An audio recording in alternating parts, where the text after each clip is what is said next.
Good morning, dear students. Now we have done with the two chapters of history.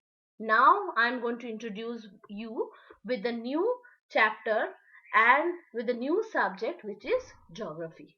Okay, and the first chapter of the geography is the earth in the solar system. आपको पता होगा earth and solar system, ये आपने पहले EVS में भी पढ़ा होगा. तो ये जो पार्ट है ये आपका ज्योग्राफी का पार्ट है. तो सबसे पहला है अर्थ और सोलर सिस्टम के बारे में है. ठीक है. How wonderful it is to watch the sky after sunset. आपको पता है ना, रात को जब रात होती है तब रात में जब तारे आते हैं और कितना वंडरफुल लगता है, कितना सुंदर लगता है देखने में. One would first notice one or two bright dots shining in the sky. Soon you will see a number of increasing. पहले तो एक दो डॉट आते हैं जो स्टार्स. उसके बाद पूरी रात में ऐसे हजारों करोड़ों तारों से भर जाते हैं. You cannot count them. हम उसको काउंट नहीं कर सकते because they are uncountable in number. The whole sky is filled with tiny objects, are bright, others dim. कुछ कुछ होता है कि बहुत ज्यादा शाइन करते हैं और कुछ कुछ होता है कि थोड़ा डिम होता है. It seems as if the sky studded with diamonds. अगर हम उसको अच्छे से नोटिस करें तो हमें लगेगा कि कोई डायमंड होगा आसमान के ऊपर. एक काले चादर में छोटे छोटे छोटे छोटे डायमंड स्टड कर दिए होंगे. They all appear to be twinkling. सब ट्विंकल करते हैं. But if you look at them carefully you will notice that some of them do not twinkle as do others. They simply glow without a flicker just as moon shines. जैसे moon का जब moon निकलता है, moon काफी bright लगता है लेकिन star जैसे ट्विंकल नहीं करता है, एक झलक नहीं होती है. वैसे ही अगर तारों को भी हम सही से नोटिस करेंगे तो कुछ देखेंगे कि बहुत ट्विंकल कर रहा है, लेकिन कुछ देखेंगे लाइट तो है लेकिन डिम है, डल है. सो वो क्या होता है? After with three bright objects, you may also see the moon on the most of the days. ज़्यादा दिन हमें मून भी दिखाई देता है, ज़्यादातर दिन हमें मून दिखाई देता है. It may, however, appear in different times and different shapes and different position. कभी कभी मून का शेप अलग अलग हमें देखने को मिलता है, अलग अलग पोजिशन में देखने को मिलता है. सो ये पूरे मंथ में हमें चलता रहता है. You can see the full moon only once its month's time. It's full moon night और पूर्णिमा. फुल मून को हम क्या कहते हैं? पूर्णिमा. And the fourth night later you can see it all. It is a new moon night और अमावस्या. कुछ दिन बाद हम जो देखते हैं बिल्कुल मून नहीं दिखा देता है, उसको हम कहते हैं अमावस्या, जहां पे मून होता ही नहीं है. On this day you can watch the night sky best provide it is clear night. जिस दिन अमावस्या होता है उस दिन रात बहुत ही अच्छा दिखता है और बहुत अच्छा क्लियर दिखता है, क्योंकि मून का भी एक अलग सा ब्राइट लाइट होता है. उसी वजह से कुछ तारे जो हैं हमें नहीं दिखते हैं, लेकिन जब मून नहीं होता है तो उस दिन तो स्काई बहुत ही सुंदर दिखता है.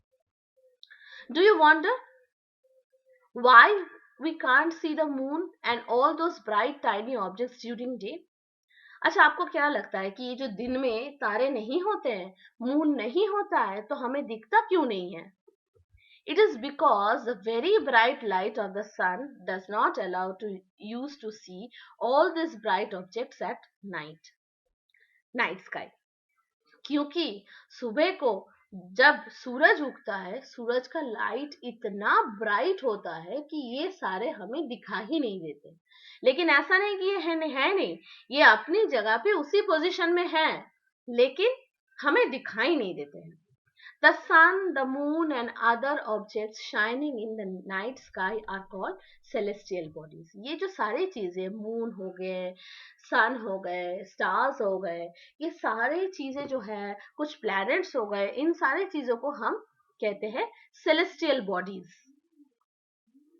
Some celestial bodies are very big and hot. They are made up of gases. They have their own heat and light which they emit in large amount. These celestial bodies are called stars. The sun is a star.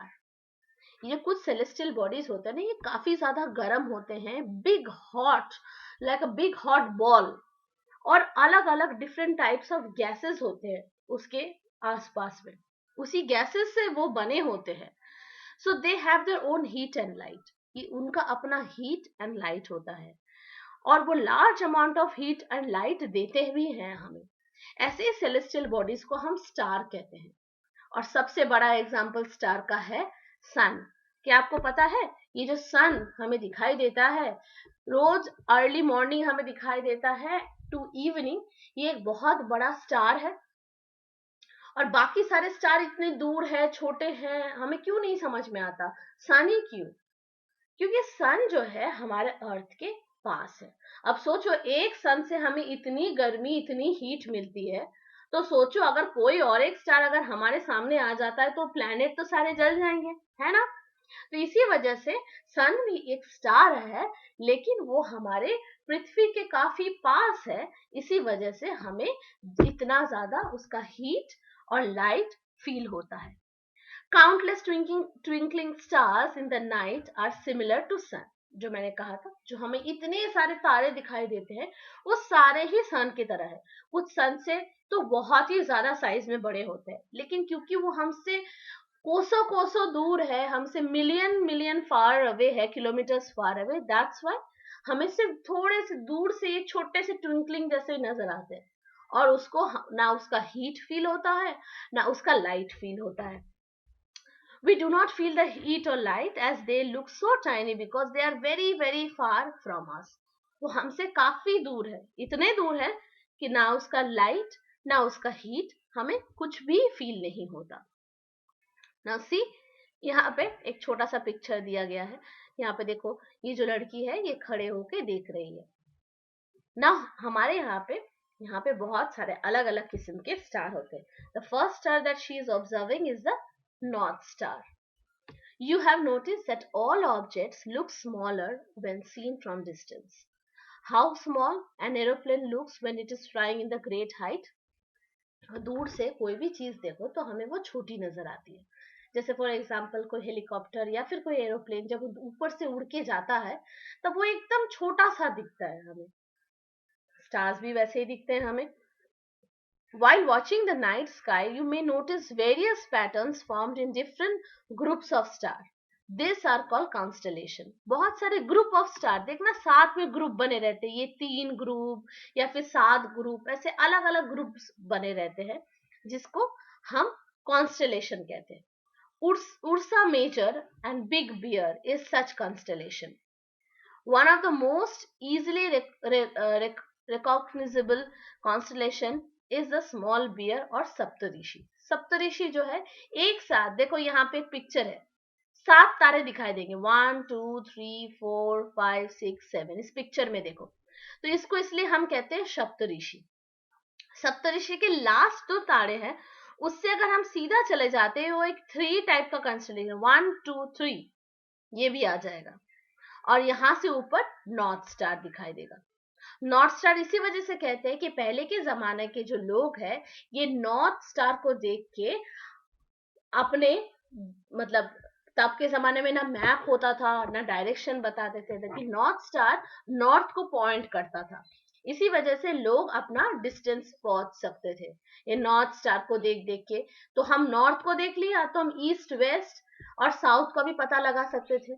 इसी वजह से ऐसे करके लोग अपने destination पहुंचते थे. So today up to here. Tomorrow we'll do this chapter. Thank you and have a nice day.